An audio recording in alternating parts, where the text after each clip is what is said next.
তৃতীয় শ্রেণী অধ্যায় ৯ নাম্বার 10 নম্বরে কি বলছে?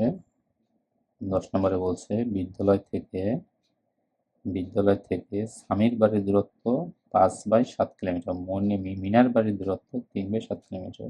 বিদ্যালয় থেকে কার বাড়ির দূরত্ব বেশি এবং কত কত বেশি?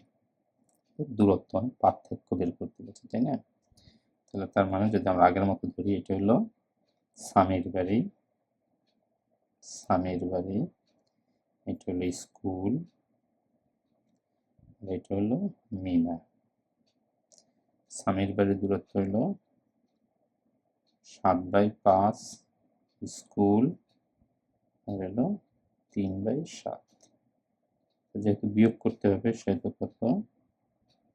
7 এবং 5 বিয়োগ 3 সমান 7/2 কিলোমিটার। কার বাড়ির দূরত্ব বেশি?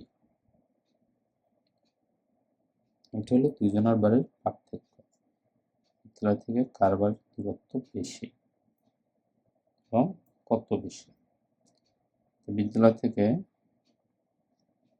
এই যে এটা কি বলে, উত্তর স্বামীর বাড়ির দূরত্ব যেহেতু বেশি, এখানে দেখাই যাচ্ছে, এটা হলো 5, এটা হলো 3, তাই না? এটা হলো 3, 7/5, এটা হলো 7/3। তাহলে অতএব স্বামীর বাড়ির